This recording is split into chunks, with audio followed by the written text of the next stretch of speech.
Who really showed up to the Halloween party? And which costume hit a killer?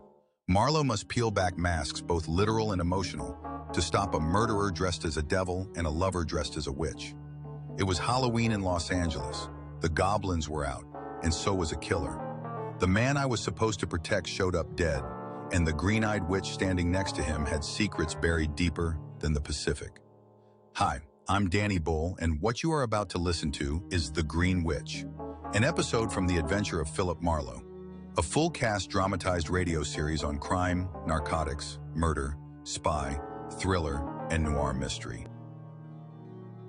You're about to step into a classic world of vintage radio mystery, full of suspense, smart talk, and razor-sharp dialogues. If you love vintage radio mysteries and classic noir, subscribe to the channel BTC Radio and Audiobook, where we keep these voices from the shadows alive. And if you'd like to support us, scan the PayPal QR code on your screen. Every donation helps us restore and upload more rare episodes just like this one. Now light a cigarette, sit back on sofa, take a breath of relax, and let's get started. Once upon a time, Halloween had been a day and a night on which mortal man had tiptoed over the face of the earth, holding cold hands of fear and starting at each new shadow which the harvest moon cast. As still another twisted, grotesque goblin thirsting to drink dry a human soul. I read that in a book once. Read something else, too. The Vigil of Hallowmass as a genuine spook show had definitely started downhill with the Romans, as did almost everything else. Until now, Halloween has come to mean gate-stealing, trick-or-treat, and of course the malpractice of soaping or chalking everything in sight.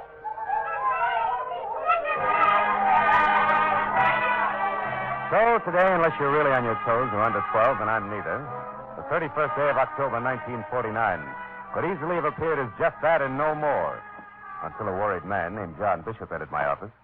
I said trick-or-treat, and so he unfolded a $100 bill and came right to the point. Marlowe, 4 days ago, a man I once knew broke out of an Illinois prison. My testimony in court a year ago sent him to that prison. Now I'm afraid he's coming after me for revenge. His name is Dale Estes, and I want you to protect me from him. Is he here in L.A., Mr. Bishop? I'm not certain. However, this morning, a friend of mine told me of a man in a shabby brown tweed suit who asked about me, but wouldn't identify himself. That's all the description he could give. But here, Mr. Marlowe, here's a picture of Dale Estes that was in last Thursday's paper. It's a prison identification picture. When you change the clothes and remove the number, it doesn't leave much. No. Tell me, Mr. Bishop, what do you want me to do? I want you to locate this man Estes and keep him from killing me. Police will do that for nothing. Nothing, plus a lot of noisy publicity, and I don't want. Because in the first place, it won't help my real estate business any, and also It's somebody you'd rather not have worrying about you, maybe. Yes. Madeline Hughes, my fiancée. Please, Mr. Marlowe, will you try to find Estes at once? As soon as possible, before tonight. Why? What happens then? Our masquerade, the Pacific Palisades Country Club. It's a lonely spot out there. Well, why go to the masquerade? Because if I didn't, Madeline would know there was something wrong. She'd worry, and I'd defeat my purpose. Now, Mr. Marlowe, all I can give you to go on are three things. First, Dale Estes was once an able-bodied seaman. Second, he likes Spanish food. He could eat it 3 times a day. And third, he'd gladly give up both to watch a prize fight. He'll kill me, Mr. Marlowe. I know he will.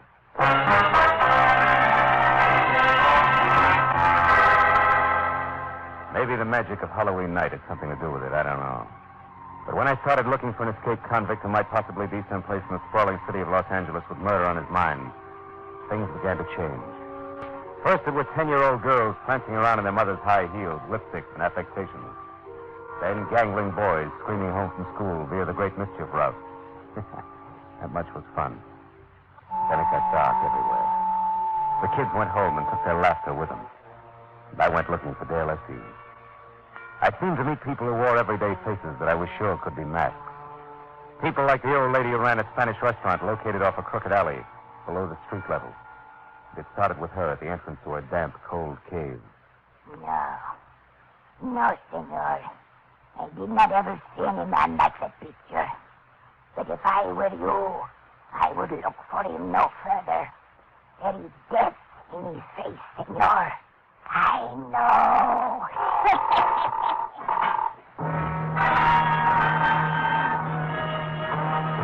There it got worse until in my imagination even the scarred, brute face on the sweating hulk in the distant dusky corner of the third gymnasium I tried seemed to belong less to a 20th century man and more to a prehistoric brute out of some dark, long-ago jungle. Nobody like that ain't been watching me today. Nobody ain't been watching me at all for as long as I can remember.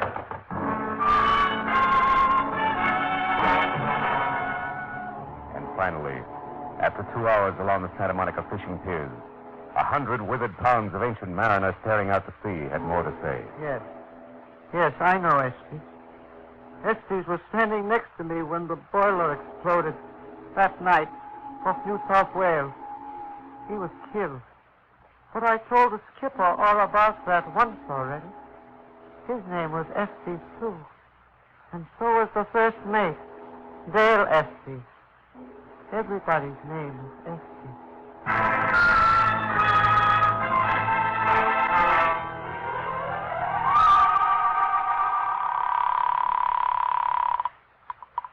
Hello? Marlowe, Mr. Bishop. I haven't run across anything. Marlowe, listen, he's been seen again. Estes. What? Yes. Or at least a man in a shabby brown tweed, this time near my office. Marlowe, get over to 3130 North Havenhurst Drive as soon as you can. 3130, huh? Yes, it's a costumer shop. Alberto Zingaro. Zingaro. I'll meet you there. Goodbye. Bye. Alberto Zingaro, customer, had at least a tangible name and occupation. His shop was tattered awning, grimy windows, and scarred wooden door, all immodestly marked with the proprietor's name in handsome 12-inch high gold letters. With a card dangling from the front doorknob reading, "Back in 10 minutes, Mr. Alberto Zingaro." There was nothing left for me to do but wait, until from someplace within arm's reach the conversation was declared open. You have a match, please? Yeah, I guess so. Here. When I raised the cup flame toward a smiling face sporting a mid-July sunburn topped by blonde crew-cut hair, I got ready for trouble. It never came. Thank you. Good night. Uh-huh. Keep the change now. Marlowe? Yeah. Marlowe, is that Mr. Zingaro going off? No, just a guy out of matches. Oh. Well, I wonder where Zingaro is. He said everything would be ready and waiting for both of us. Me as Mephistopheles and you. Just a minute. We said nothing about me going to that masquerade, Mr. Bishop. Not a word. Mr. Marlowe, please. I'm sure Estes is going to try to get me tonight. Yeah, I know, but when you want... Gentlemen, good evening. I'm sorry to be late, but there was a costume that had to be delivered. Mr. Zingaro, this is Mr. Marlowe, the gentleman I called about. Oh, yes. You'll be able to fit him all right. I don't know. It depends, Mr. Bishop. On whether or not I'll stand still. Oh, Marlowe, please. I'll pay you I anything. know, but I... Okay. Fine. Wonderful. Zingaro, open the door. I am. Now, where is that light switch? Ah, yes. There. And now, here is your costume. This is my costume? Yes. You like it? You do. Oh, no, it's pretty grotesque, even for Mephistopheles. Beast with wings. My finest creation. It will surely bring you the first prize at the masquerade. A fiery bear's head, horns and all. It is as Faust saw the devil, the Lord of Darkness. And look, hunched high on your back, a black wing. You pull this cord here, and the wings flap. And as for you, Mr. Marlowe, now let me think. Something you can whip up quickly, Zingaro? Now, look, Marlowe, I'd appreciate it if you'd stop on your way to the club and pick up Madeline. Miss Hughes, your fiancée? Yes, pick her up at my place. 2341 State Law. 2341. Gentlemen, I have just the thing. Today, Mr. Marlowe. Tonight, Count Alessandro Cagliostro, 18th century impostor, criminal, and lover par excellence. That's me.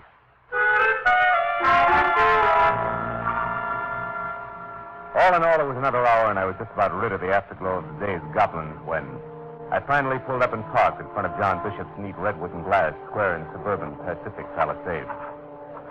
But when I was out of my car and walking toward the thin stream of light that leaked out of the front door, which was open inches, the Halloween goblins started coming back fast. They whispered to me of what I might find across the threshold ahead. It took only a fingertip to ease the door open. Then inside, in the middle of the living room floor, a framed picture of a girl, face up.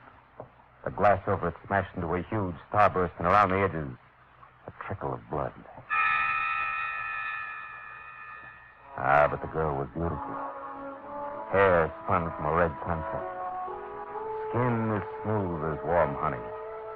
A generous mouth that laughed without moving. Beautiful. Except for her eyes. They were green. A green of emeralds, clear and wide and deep. And they laughed, too. But the sound she felt somehow wasn't nice. You approve, Mr. Marlowe? Mr. Marlowe? Oh. No, forgive me. It's the first time I've seen a green witch. Well, it's Halloween, remember? Yeah. Of course, I know I'm missing the blacked-out teeth and the bushy eyes. My picture. What happened to it? Oh, it's probably the wind. What? But if I may, Count Alessandro Cagliostro awaits your pleasure. Oh, Oh, that's you. Yeah, that's me. Oh, how nice. And how handsome for so bad a man. All John said was you were an old friend. Your arm, please, Count dear. The Green Witch is ready. Do we drive or fly?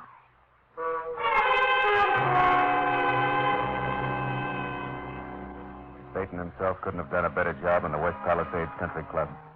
The building, which was long and pasted too close to the edge of the cliff that plummeted 200 abrupt feet to the churning sea below, was flooded in a sickly green light, while skeletons in the trees, hanging in the restless wind by their narrow necks, danced a shadowy jig to the accompaniment of the crashing surf. The long, narrow path which ran along the cliff's edge leading to the country club entrance was labeled Dead Man's Walk, and every 50 feet a life-size dummy of an infamous man perched on the balustrade and stared blindly out to sea. Somehow, you couldn't quite laugh. However, inside, life was more pleasant. The lights were brighter, the costumes 5 parts fun to each part fear, and Madeline was a little prettier than possible. And when she marched me up to a grande dame who was dressed as Marie Antoinette, but who was wide enough to have also passed for 4 of the ladies in waiting, I couldn't make my eyes let go. Oh, Mr. Marlowe, Your Excellency. As a lady of the reception committee, I welcome you to our club. I said I welcome you to our club. Excuse me. Thank you. I'm sorry. I was looking for a friend, a beast with wings. Oh, that one. John's over there near the punch bowl. Has been ever since he got here. Oh. Over there, a giant-sized rum bottle for a costume. Quite appropriate, my dear. The only demon the gentleman on the inside knows is rum, believe me. And if it only... Oh, pardon me, newcomers. No wonder Marie Antoinette was executed. Still that man in armor, the one with the hump on his back, heading for the veranda. He's your every true. Uh-huh. The gentleman's the notorious Duke of Gloucester. Historical hero. He looks perfectly ridiculous with that beach boy complexion. Yeah. And crew cut. Madeline, you haven't powdered your nose yet, huh? But it doesn't need it. Oh, yes, it does. Honest, honey, besides, I need a breath of fresh air. I feel faint. All around the town. If I fall down and break my crown, I'll bet I'll never spill a drop. It doesn't rhyme. No. No, How are you? it is not. I just fell down and broke my crown. But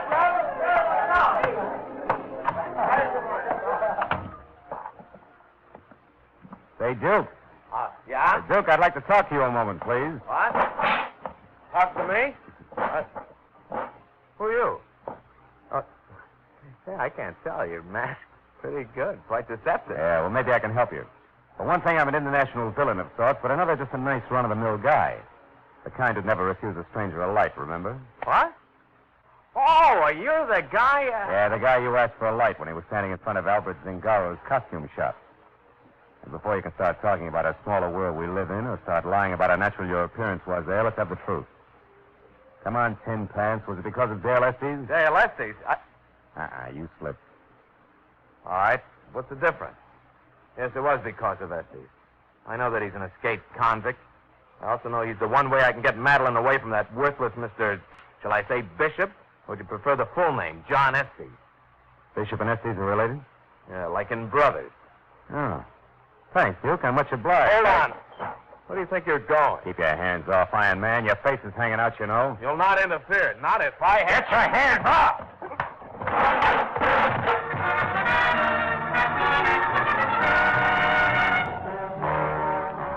When I dropped the Duke of Gloucester, his face twisted in hurt surprise, and his suit of phony armor landed on the flagstone path like a truckload of tin cans with him in the middle.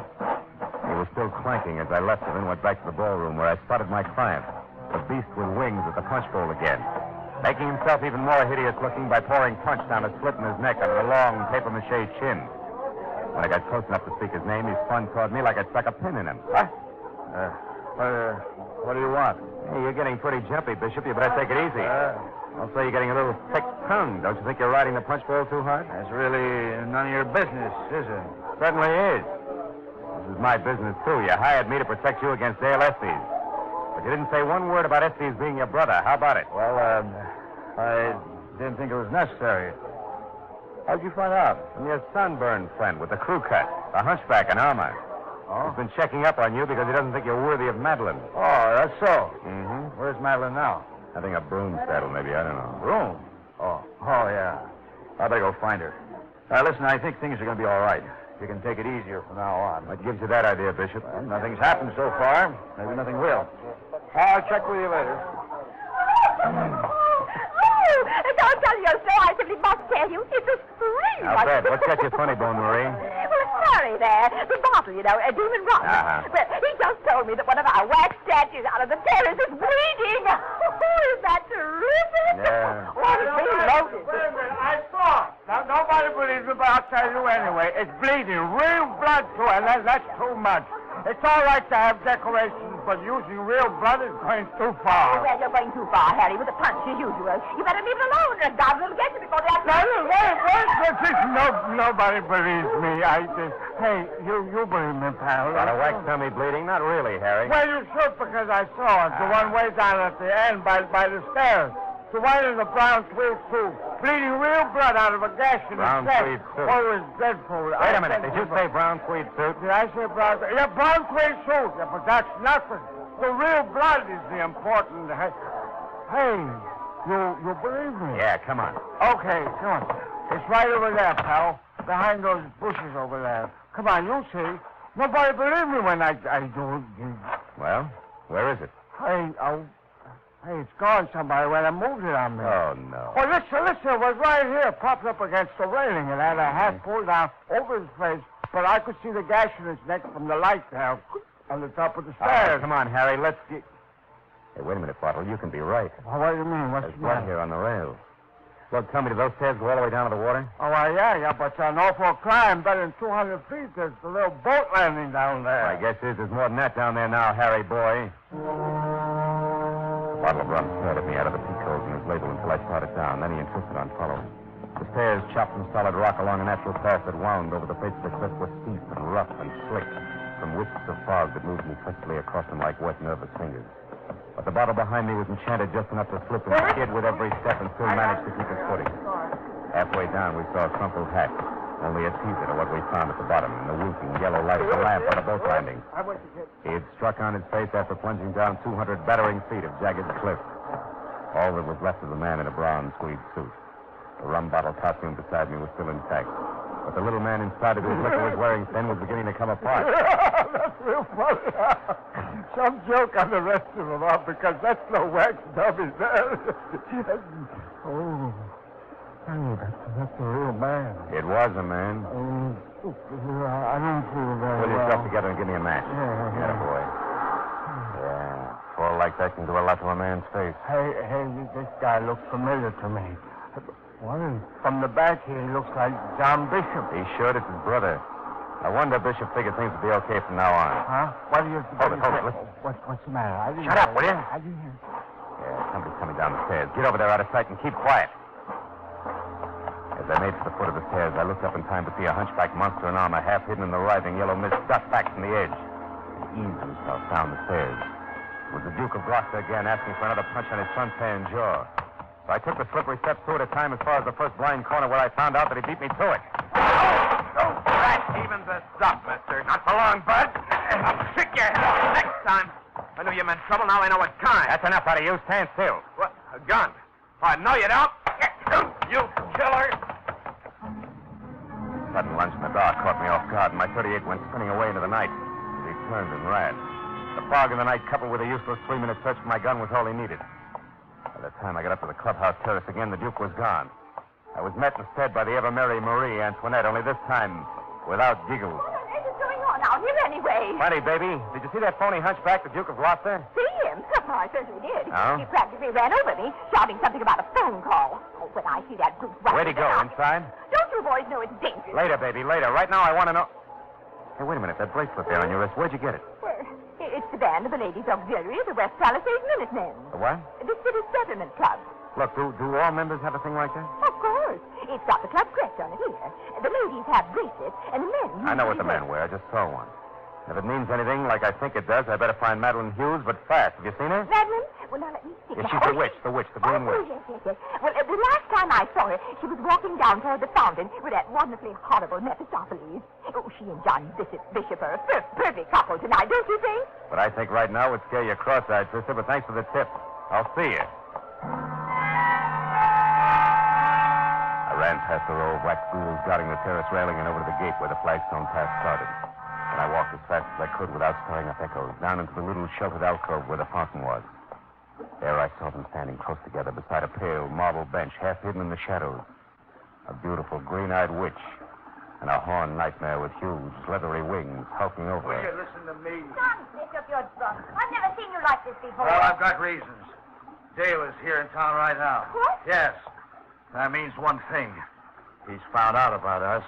He knows what we did to him. Wait a minute. I didn't lie in court about him. You did. But you didn't object when you found out. Instead, you celebrated by getting engaged to me. All right, John. Are you sorry? I played it the way I saw it. I've got me to worry about. But he went to prison with the idea that you loved him, Madeline. In fact, he was trying to get his hands on enough money to keep you happy when the cops caught him. Okay, I'm expensive. If he couldn't afford me, that's his problem. And his love, Madeline.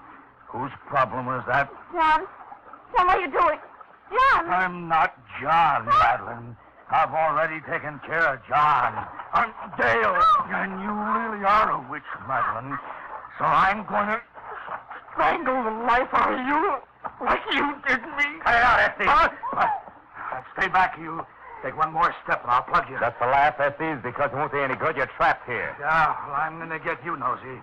And then her. And after that, all I got to do is walk across the dance floor in there and out the front door. And in this rig, I won't even be noticed. You won't make it, sucker? No. Hey! Well, drop, will you? Your gun's jammed, sucker. Now what? Dirty lousy. Here. Take it. Oh! My shoulder and arm were numb from the bullet. And I could feel my shirt front getting warm and sticky as I tried to follow him. But the flagstone path was 10 miles long, and my legs were melting. I saw him go to the ballroom door, and I made it over to the side of the building for support. But I knew I'd never catch him. I looked in the window, and I saw him start across the floor. A garish horned beast with wings, shoving his way to freedom. A milling mob of prancing demons. I was flashing out, and I knew it. I tried to yell to stop him, but the crowd inside was going crazy, laughing and cavorting around the beast with wings, clawing at him, holding him, shoving him back from the door. I saw him fighting and then go down as the horde of screaming creatures closed over him. And then everything went black.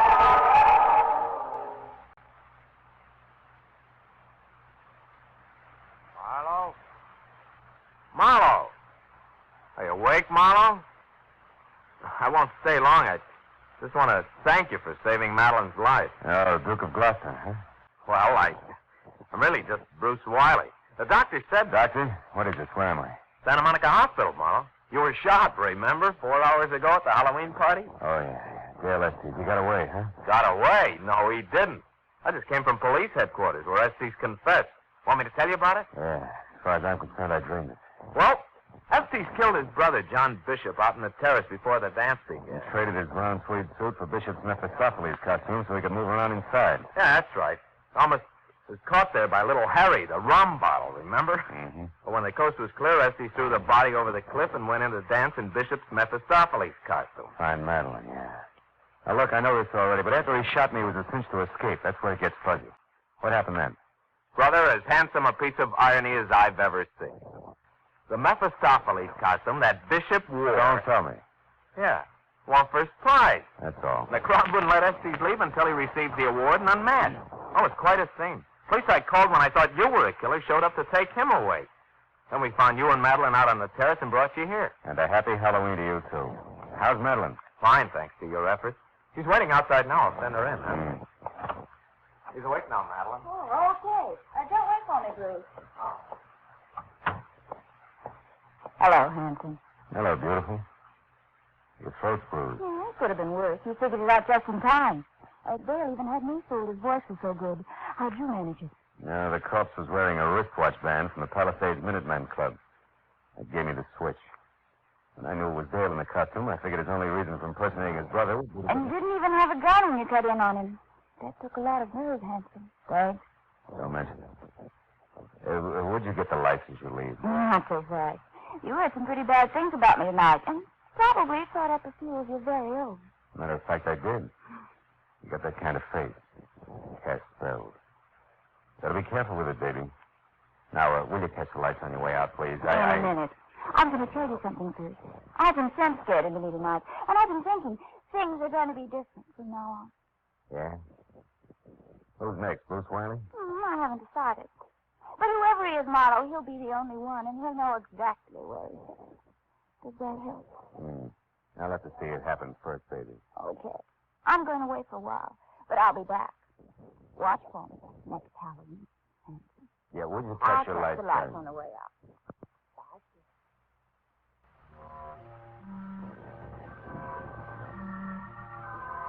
When Madeline left, sleep left with her. I got out of bed, went over to the window, and looked out.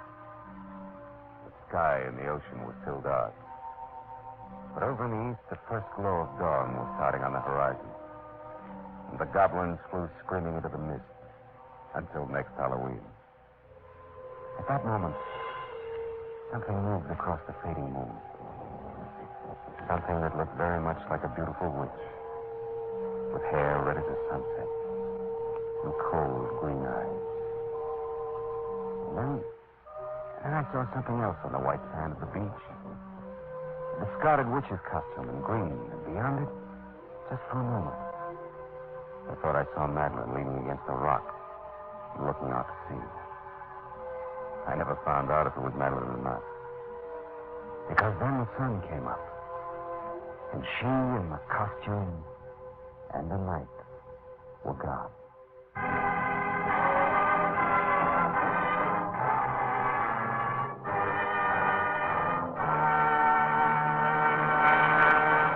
The Adventures of Philip Marlowe, bringing you Raymond Chandler's most famous characters, star Gerald Mohr, and are produced and directed by Norman MacDonald.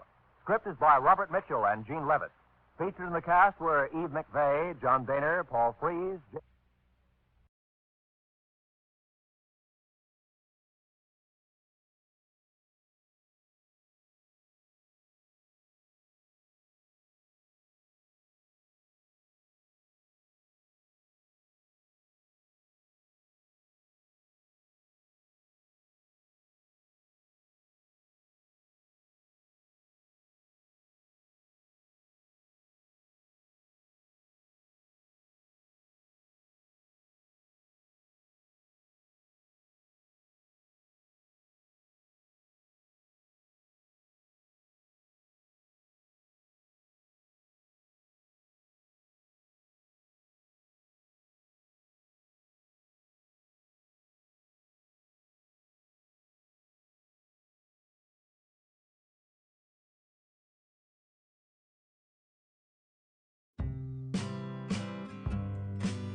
Throughout the week, BTC Radio and Audiobook channel brings you the best adventure mystery dramas on the air. So here, action-packed, fast-moving plots to hold your interest right up to the smashing climax on such thrilling programs as Big Town, Mr. District Attorney, The Big Story, and Dragnet, every week on most of this BTC Radio and Audiobook channel. On Dragnet, you'll hear the documented cases from the Los Angeles police files The Big Story brings you 2 tales from the front pages of America's newspapers. Mr. District Attorney, the champion of the people, takes you through an exciting episode in the conviction of a criminal. We have series of Philip Marlowe, Pat Novick, Boston Blackie, Nick Carter, and many more. So stay tuned. Do not forget to subscribe to our channel and press the like button. For daily update, click the bell icon for our latest post and new episode uploads. Please not forget to share with your friends and family. And if you'd like to support us, scan the PayPal QR code on your screen. Every donation helps us restore and upload more rare episodes just like this one.